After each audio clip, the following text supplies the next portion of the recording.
Welcome, Kathy. Thank you for joining me today. How are you? Very well, thank you. I'm so pleased to be here. Me too. So as you know, my podcast is called Naughty Bites. What's your naughty pleasure? I was thinking about this before we spoke today, and I don't think there should be any naughty pleasures. Because I'm afraid. I think food is joy and none of it is naughty. So I'm sorry to be annoying straight off the bat, but I'm going to say I don't have one because they're all food is pleasure.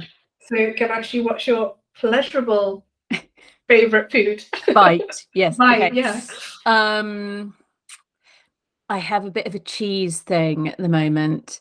I blame lockdown. During lockdown, I did an online cheese course, which was this insane few weekends where a box of cheese would arrive in the post on a Friday, and then you'd spend the whole of Saturday on a Zoom call with 9 or 10 other people and a cheese aficionado and you'd taste the cheese and talk about it, and it was heaven. So that ruined me. So cheese, I think. Cheese. And did you get cheese from all over the world, or was it UK specific? It was from all over. Well, it was from all over Europe.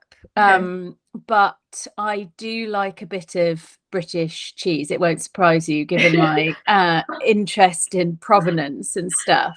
But sometimes a good strong gooey French is quite nice. So did you get to try? It's a Spanish cheese, and I love blue cheese, and it's from the north of Spain, and from Asturias, and it's called Cabrales, and it looks a bit like Roquefort, but very similar. But I'm writing this down. Tell me that name again. Cabrales, CAB. Yeah. RA. Mm-hmm. LES. Thank you. Looking that up. If you see it, do try it. It's smooth. And the further in to the cheese you go, the gooier and the bluer, if that's the word, it is, and it's amazing. Interesting. It's really because the north of Spain is actually famous for its cheese. Not many people know that, but I think because it's cold, the climate's like the UK, which is why it works so well. That's interesting. I don't know much about Spanish cheese, but I was judging for the Great Taste Awards lately, and we had a few real hard goats, sheep, sorry, which I think is a bit more traditional in Spain, but they were so interesting. One had been sort of washed in brandy or something, and it was just so unexpected, but they were completely delicious. So you've got to try it. Do try it if you do see it. I highly recommend it. So what inspired you to grow organic? Because you've got your own little garden patch of herbs and small vegetables. What was your idea behind that? The organic part or the growing part? Oh, I'd say both, because the story for me is amazing. Yeah. So the growing, honestly, is a bit of a grisly tale. The growing came about because I used to work in advertising in London, and I'd been doing it for more than a decade or so, maybe 12 years. And I was traveling internationally, and it all sounds very jet set and glamorous and Mad Men. And of course, it wasn't at all. It was like trying to herd cats, and unnecessarily incredibly stressful, given that we weren't saving lives or really doing anything of huge value. And like so many people in the industry, I had this epic burnout, like full on meltdown. I thought I'd had a stroke, but it was depression. Wow. And I couldn't do anything for months and months. And the veg patch, I know it sounds a bit glib, but amongst lots of other things, and huge privilege at being able to have access to therapy and drugs and care and time and work were amazing. But the veg patch really helped. I hadn't really grown anything. I'd grown a bit before and I was interested, but I'd never really had time to put into it. But it wasn't so much about being able to spend time in the garden. It was that I chucked a few seeds in the soil and they grew. And it was like the sun still rises, nature is saying. And it was extraordinarily liberating for me and calming, and I was totally hooked. So that's how I got growing. And then the organic bit, it just seemed logical. Like when you're face to face with your lettuce leaves and they've got slugs on them, which happens quite a lot, and somebody says, well, here's a bottle of spray that you can spray on these lettuces and it'll get rid of the slugs or whatever it is, or cabbage, or, caterpillars or something. And you look at the bottle and it's got warning signs all over it and signs saying deadly to marine life and, don't let pets or children or animals and stuff. And you're like, hang on. You want me to spray this on the lettuce that I'm going to eat next week? It just seems wrong. Yeah. Like it's not that there was any great ethics to it. It just feels like this. Why would I put these chemicals? I might as well spray these chemicals into my mouth. Effectively, I mean, I'd never do. It was absurd. So quite quickly, you find other ways. Oh my goodness. Yeah. It's funny you say that, because here they don't really spray their vegetables in our village. Like loads of local produce, like from our village, that I do buy. And I remember that's when you knew how good it was, and nothing had been sprayed on it. I ended up buying cauliflower. I've not had cauliflower for a while. And I had earwigs in them. Yeah, it's just extra protein. I think that's a good sign. It's good. But I really think we've got so used to things coming wrapped up and perfectly formed that we forget that to grow, imagine what it takes to grow. I mean, for a start, cauliflowers are really hard to grow. Yeah. Which is annoying because nobody ever pays any money for them. But all hail the cauliflower farmers because they're a sod to grow. Yeah. But to be able to grow a whole field of cauliflowers is a miracle. To be able to grow it without a single earwig in it, I mean, it's just unnatural. You couldn't hope to do it. So how are they doing that when you buy them in the shops and they never have earwigs in them? And it's sort of, it's just life. We can't live in a sterile world. So yeah, the earwig's not going to do you any harm. No, there were 3. So I was like, okay, yeah. I mean, the good thing about things like that, like earwigs and also caterpillars, is that they tend to, so especially caterpillars, turn white and float when they're boiled. So at least if you're boiling your broccoli, for example, then they do at least rise to the top, so you can kind of fish them out. Yeah.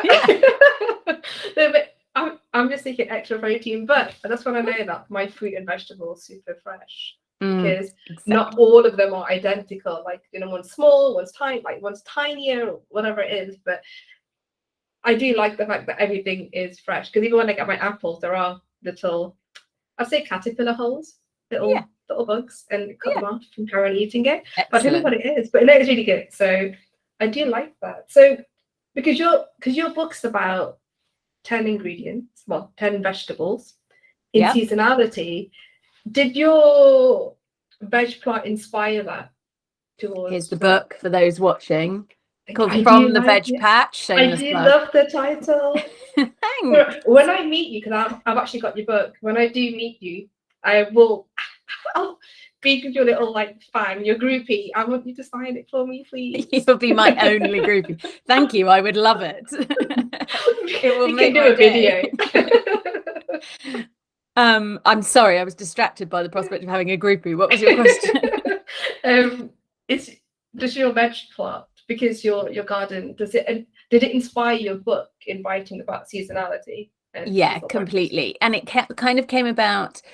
All of the writing and all of the recipes kind of came about out of necessity. So once I was hooked, I what's the word? I kind of I started growing a lot, and I got really into it. And because I'm totally incapable of planting the right amount of seeds, I ended up with these gluts. Like, I couldn't plant like just a few lettuces and then come back a couple of weeks later and plant a few more lettuces. I planted all the lettuces because it was so exciting, and I ended up with 1,000,000 lettuces at once. So I had to start thinking of ways of using up all this harvest. And so I started writing down the recipes for how to use a kilo of lettuce in a wanna and that kind of thing. And so, yes, so that's where all the recipes came from, which is why all the book is ordered by, each chapter is a different vegetable and different ways of using that vegetable in a way that uses lots of it, but is also making it the center of the dish. So how to use all your beetroot, and even if you aren't growing your own, I feel like so many people get market garden boxes or veg boxes and things now, that you will get a lot of beetroot in one go, and the season, or courgettes at the moment in the UK. But even if you aren't getting that, then it's still, if you want to buy the tastiest food at the cheapest price, then you need to buy it in season. Tomatoes are going to be significantly more delicious now and cheaper than they are in January. No, definitely, because you reminded me of something. When I was like living in March, I used to buy a lot of my vegetables. I'd just drive up to the farm because they'd have like vegetables for sale, whatever's in produce or season, then I'd get it. And I thought, I need to try and use beetroot. And I thought, what can I do? What can I do? And I ended up roasting it because it's so sweet. I ended up roasting it, and I put it with soy lentils, like the soybean curry. So I made the green soybean curry, and I like roasted the beetroot and then shredded it and then put it on top. It was really good. Interesting. It's almost kind of taking this place of a kind of mango chutney in that sweetness. Yeah, just like the sweet and spicy. And my family thought I was strange because they're like, "Who does that?" I was like, "Well, I do that." So, but it was because I wanted to use something that was seasonal, but make my curry a bit more exciting. And then a bit of coconut on top, and it was yummy. Oh, gonna need you to send me that recipe, please. I will do. So I will do that. But I was going to say, like, a lot of people say to create more sustainable meals is to buy locally. What are your thoughts on that? Yeah, I mean, the sustainability in food is a minefield. And I think makes it really difficult for your average person with a trolley in a supermarket, which, let's face it, is how 90+% of food is bought, particularly in the UK. So I do often have this slight, what should I do? You worry about whether something's organic or not, and then you want it to be local as well because of food miles, for example. And because when you live in a rural situation like I do, I live in the Cotswolds, in West Oxfordshire, you're surrounded by farmers, so you want to feel like you're supporting them as well. But then you go, well, it's so hard to compare all the variables, isn't it? So these beans are organic, but they're grown in Kenya. So they've come a long way, but they're grown on a cooperative farm in Kenya, which is an amazing thing. And they're organic. So that's an amazing thing. But they've come all that way. These beans are grown locally. It's August, so it's the season for beans, but they're not organic. But how not organic are they? Are they just not certified organic because it's a tiny farm? Why would you do that? Or are they properly sprayed with everything under the sun and blah, blah, blah? And how anyone could make that decision. And that's just beans. We haven't even got into dairy or meat or anything else yet. So I think it's really hard, and I think it's really hard to make a generalization about it, because I think it depends massively on the situation. No, definitely. Because I think as working in the industry, like you said, it's a minefield. So where do you draw the line? And if, like you said, we're just talking about beans, but if you think about the beans, what about everything else? And then your brain will go crazy in the supermarket. And then it's like, where do you start? But, you know, when you lived in the big city, like in London, did you ever take time away at the weekends to go, let's go into the country and explore and like reconnect with nature? Yeah, I was always a country girl at heart, I think. And my parents had moved to Gloucestershire, like deepest, darkest Cotswolds. So we kept visiting them and going, oh, this is nice. And my family are from Sheffield, so in sort of Yorkshire, Derbyshire kind of areas. And so we'd been up there a lot, and it's so beautiful. And I just I gravitate towards nature and quiet. I'm not a got to hear the click of concrete beneath my Gucci heels kind of girl at all. That's funny, because I actually studied in Sheffield. Did you? Yeah. I studied lovely. I do love I studied pre-science. I love it. But I want to go back to take my husband because he's been once. So I was like, we need to get back to Sheffield because I actually loved my time there. It rained a lot. I bought a parka. After I graduated, I threw the parka in the bin because I don't need this in the Midlands. But it did justice for 4 years. But yeah, like Gloucestershire, it's amazing. My friend lived in the Forest of Dean, like the darkest. Like we needed a head torch to get to our house. Brilliant. It was like a cottage from The Holiday, actually. Like just like that. But it was a bit of a route to go to our house, and her garden and her views were stunning. But it was really nice. I need to go back there, I think.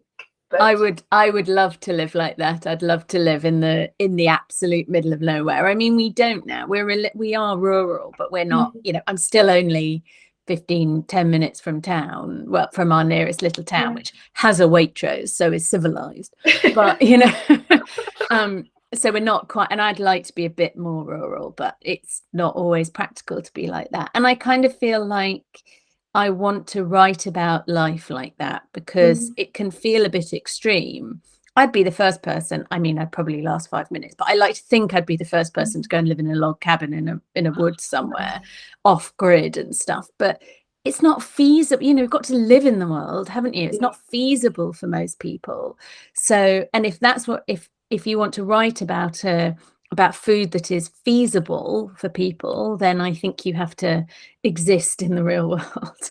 Yeah, it'd be nice to have a bit of both, though. I think and, you know, you can have that side of tranquility, but also have that essence of civilization, so you don't go a little crazy. Yeah, and it's inspiring as well. You know, going to London to see to interesting restaurants and that kind of thing is always really inspiring. Food, you always need new ideas and new influences. So yeah, 100%. So you know, with your veg patch, do you like composting is, you know, not only good for the environment, but it's also good for food waste.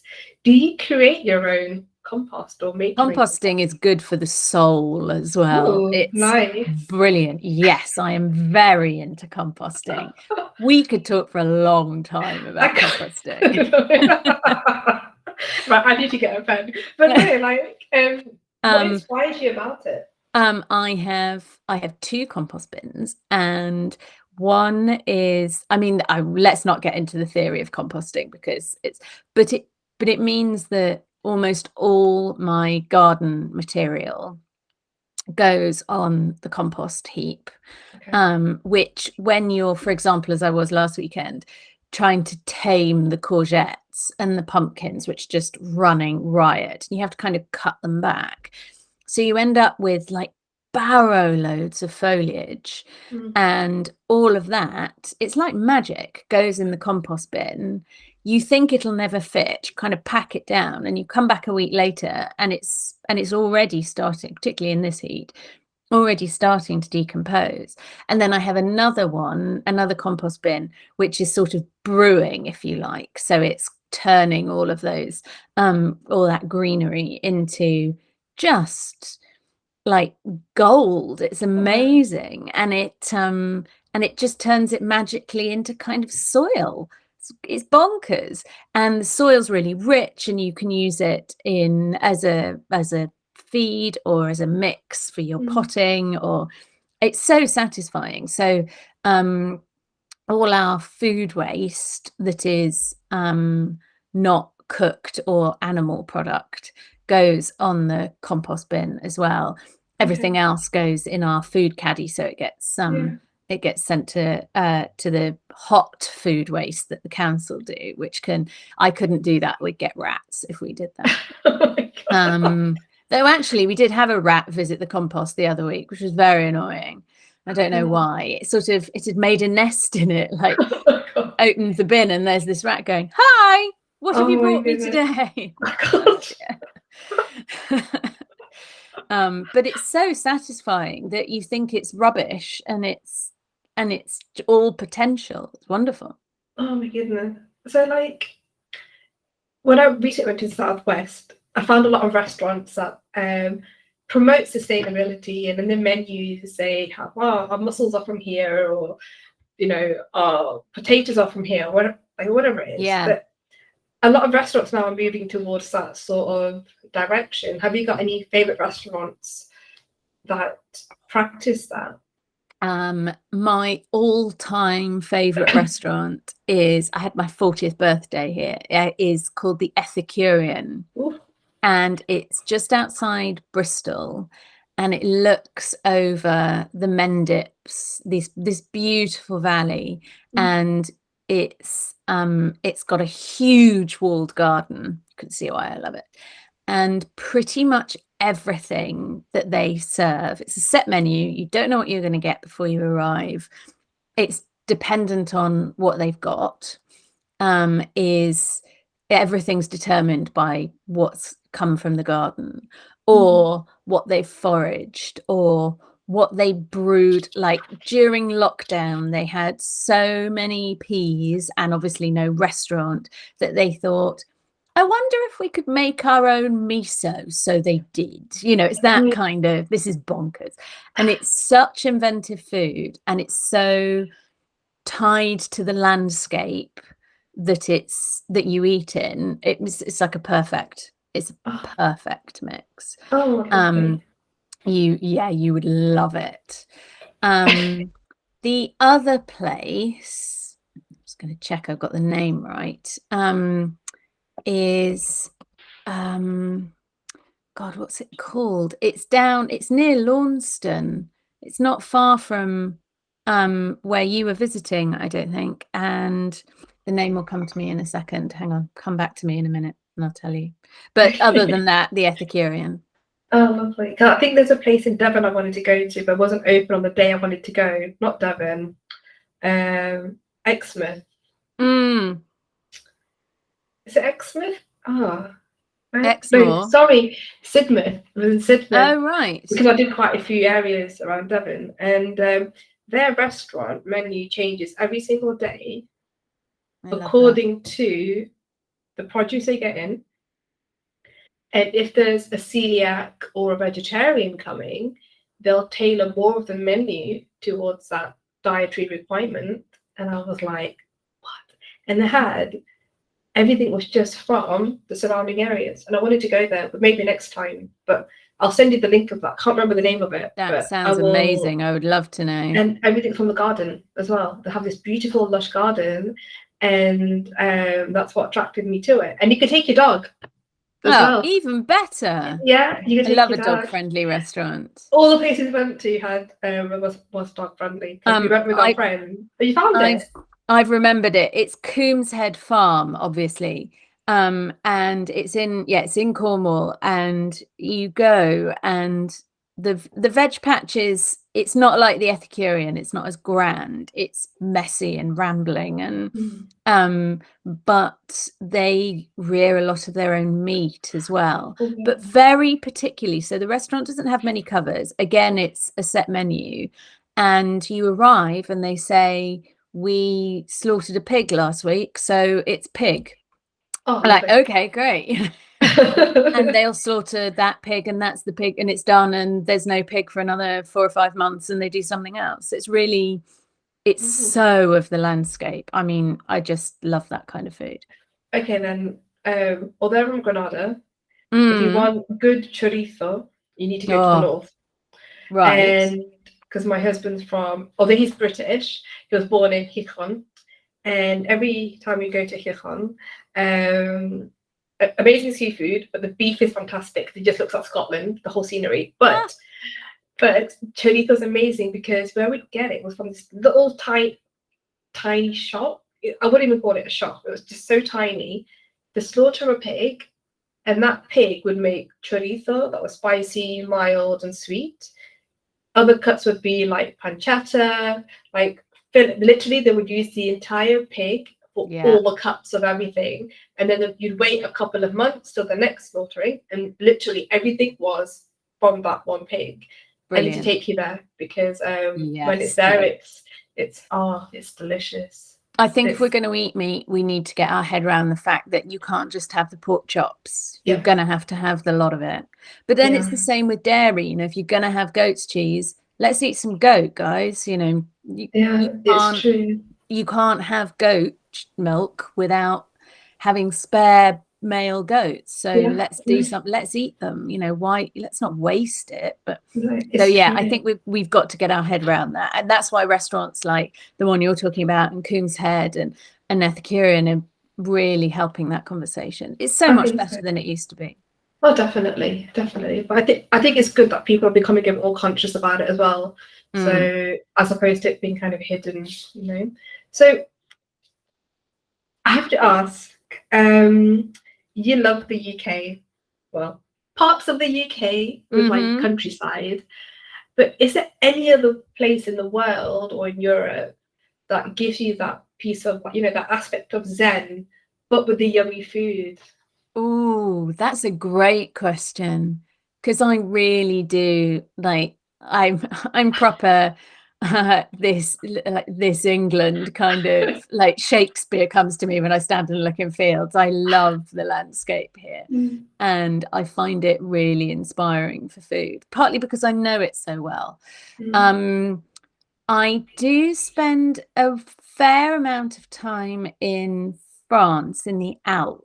Okay. My husband's a cycling nut, so we spend a lot of time on hills in the Alps in the summer, which is beautiful because you're surrounded by these gorgeous cows, for example, and then you go into the valley and buy the reblochon that they have just made, and it's fabulous. So or you go to the markets in the Alps are hilarious and fabulous and very seasonal and very rough and ready. And I mean, it's mostly cheese and ham, admittedly, but that's lovely. But I think I really like that part of the world because the food is so connected to the landscape, because you've got to eat a lot of protein when it's that cold in the winter, but also the pastures are so fabulous for making cheese, basically, and beef and etc. That it determines the kind of food that you eat, which I really like. That's so good, because if your husband is a cycling nut, so is my husband. Oh, really? We live according to where he can cycle. Yeah. So we live, before we lived in the UNESCO heritage site of Granada, and he'd go cycling to behind the Alhambra. There's all these fields and you know, asparagus and what have you. He'd come back with thyme and rosemary and lemon thyme, all wild. So I was like, oh, this is amazing. I'd make tea with it. So it was really good. But then now where we live, it's still in Granada, but it's in the end of the national park. Mm. And from where we live, we can ride up to Sierra Nevada, but the route is so famous for cycling that Yeah. your husband will love it. It's Yes. super famous. And again, all the food is from the land. So, you know, stews in the winter, proper cuts of meat. You know, it is what you see in that season is what you'll get. So the cheese, the manchego, like the wine is homemade. Mm. It's very yeah. When you do come here, I suggest no jeans because you will be eating. Or maybe running up that mountain beforehand. Running, rolling, whatever you want to do. Fantastic. Oh, it sounds amazing. So you will have to come. So What a lovely place to live. I think you'll enjoy it. Do not come in the summer because it's 45-degree heat. And yeah, no, I'm struggling. Like I'm in the shade. I never go out. It's really bad. But wise. yeah, no, definitely. I hate getting a suntan. I live in Granada and I hate getting a suntan. It's really bad. I should have moved somewhere else. But I wanted to mention that, like, you know, you left your busy life in London because of what you know. You mentioned earlier that, you know, you went through depression, but now you're a mental health advocate.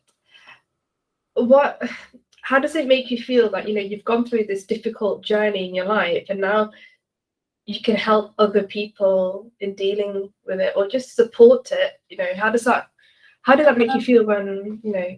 Yeah, if I'm honest, I still wrestle with it because I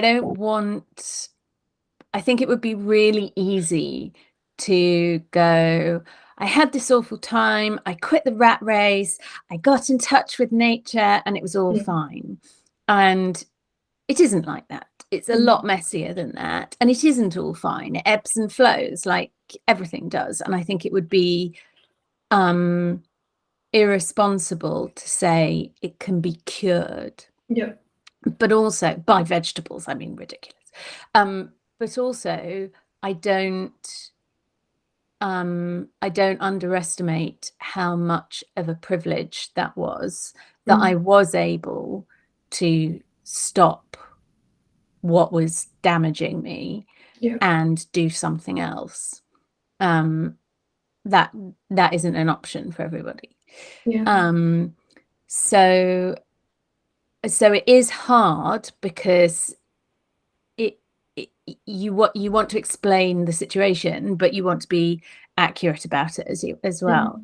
I started talking about it because I felt like it was a good way for me to, it was selfish really, it's quite cathartic, and it makes you, if you talk about it openly, it makes you feel like you're not quite as bonkers in your head as you thought you might be.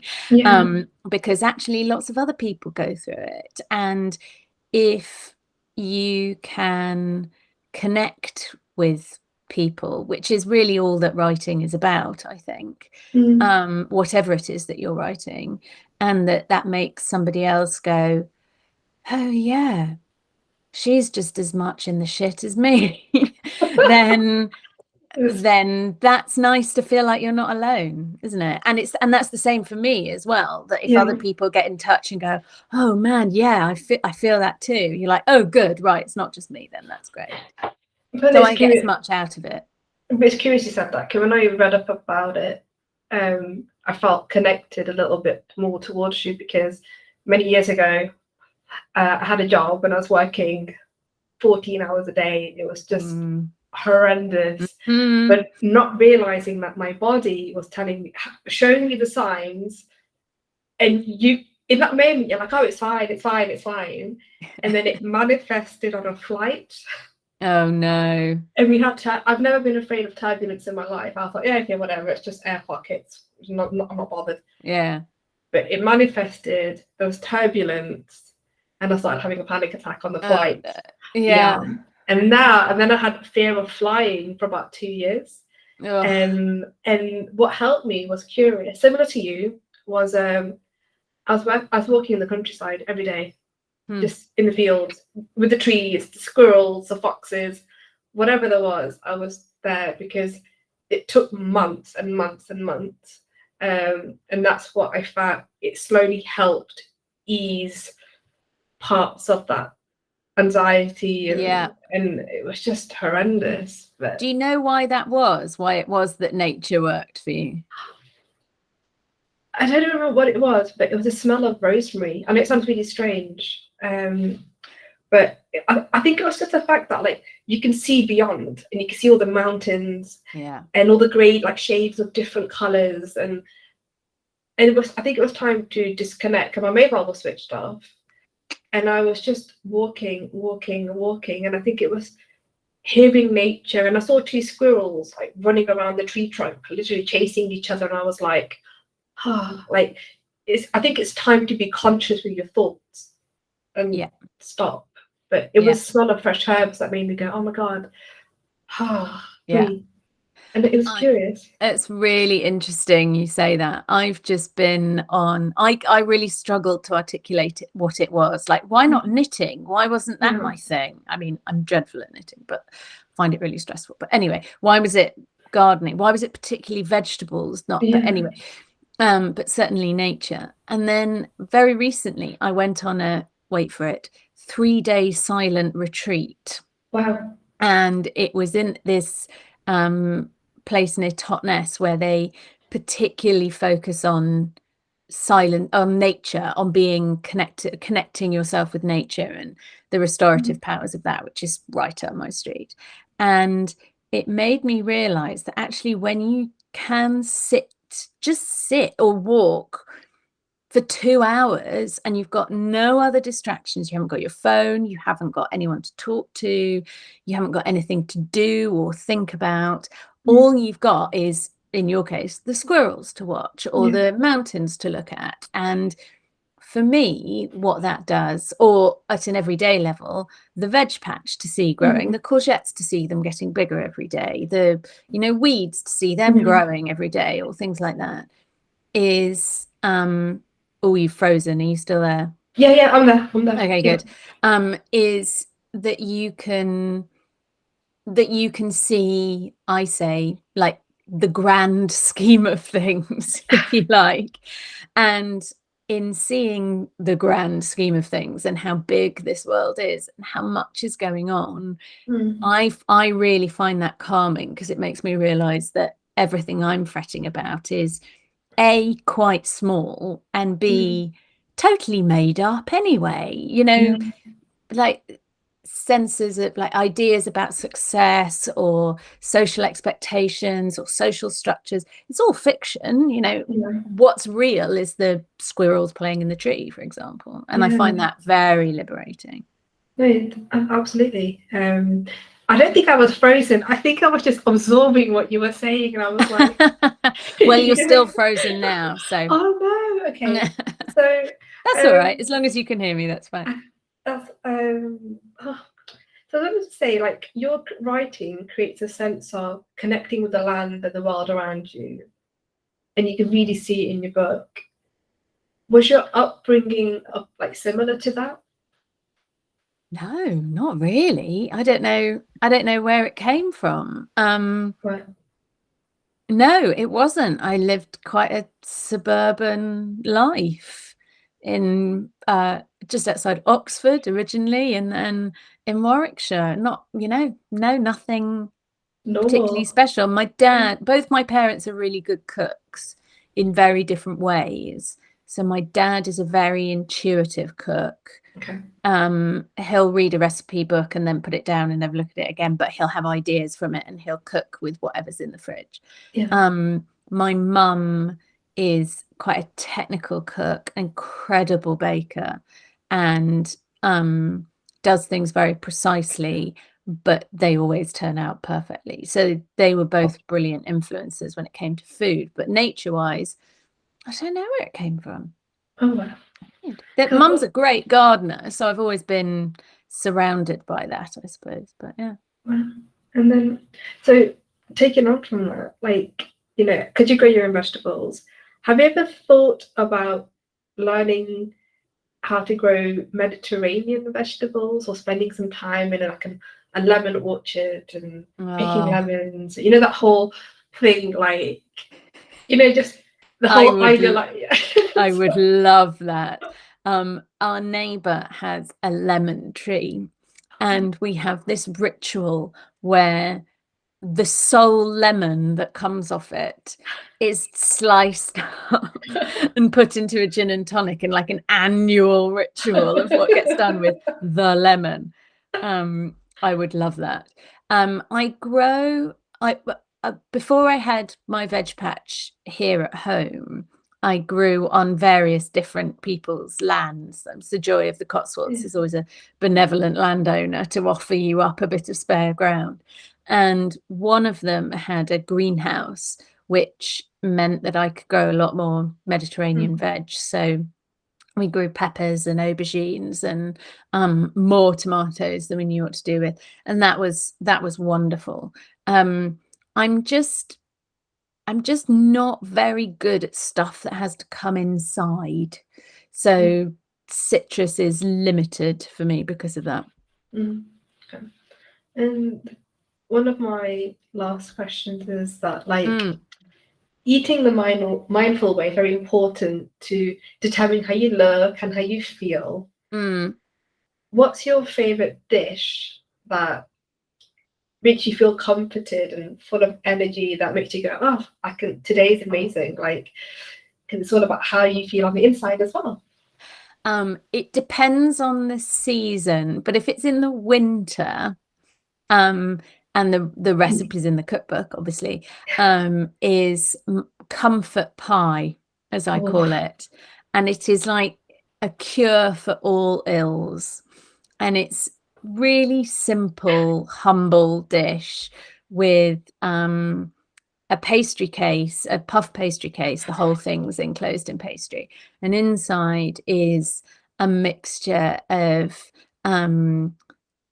chicken and mushrooms, and I'm going to get the recipe out so I can remember exactly, and then kind of whatever veg you've got, but I particularly like a lot of leeks in it, and a kind of creamy sauce to go with it, and it's just like succor when you need it. It's comfort in every way. You could put kale in it as well. You could, I mean, there's all sorts of different ways of doing it, but that's my like creamy, rich yumminess. But in the summer, I think something, well, it's still got to be something super simple. Like, yes, I'm just looking at this comfort pie, a recipe for glumness, and it's got mushrooms in it. That's what I'd forgotten as well. Mushrooms and chickens and leeks, and oh, deliciousness. But in the summer, I think it's about the stuff that's nourishing is almost more about the process than anything else. So you don't really want to cook very much in the summer, but to wander into the garden and pass the basil and smell it and pick some of the basil, and then wander towards the tomato pots and pick a couple of tomatoes that are warm because they've been in the sun all day and perfectly ripe, and just slice them with some olive oil and some salt and put the basil on top, and you get that incredible fragrance of tomato vines and on your fingers and basil just picked, and then you just sit in the garden on the floor and on the grass and eat it. I love that. You make it sound so poetic. It is. It is so poetic. Because actually, one of my favorite recipes is yours. It's the crumble, the stovetop crumble. Thanks. The apple number. I love crumble. Anything with apple that's pastry or pie or crumble, sheer weakness. And with custard or cream, it's a lovely way to start the day, that one as well. Yeah, I mean, maybe not with custard, but maybe with custard, why not? But with yogurt or something. So good. And my last question is, I've read your book. I love your book. And I love your whole feel for plants and vegetables. Is there a follow-up book coming? Does anybody know any publishers? Yeah, I really hope so. I would love to do another one. I'd love to do another recipe book. I'd love Mm. to do another book about nature and how it makes you feel as well, if that's not, doesn't sound too esoteric, or veg growing and how it can make you feel, and the restorative powers of it. But we'll see. The publishing world is in a funny place at the moment, and understandably, because it makes great financial sense, is publishing really big names, and I'm not that right now, so we'll But have you to are for see. me. Oh, So bless in the world of that's one sustainability, tick. I'm your groupie. So I would love to. I mean, it was such a joy to write. It felt slightly indulgent, but fabulous just to be able to sit and write a book and then photograph the recipes. And I mean, it was just a joy from beginning to end. So I hope so. I hope so too. And I just want to say thank you so much for joining me today. It's been amazing getting to know you and learning about your story and your journey. And I really love chatting to you. Thank you for taking the time. It's been brilliant fun. Fantastic. Thank you so much. Have a great day.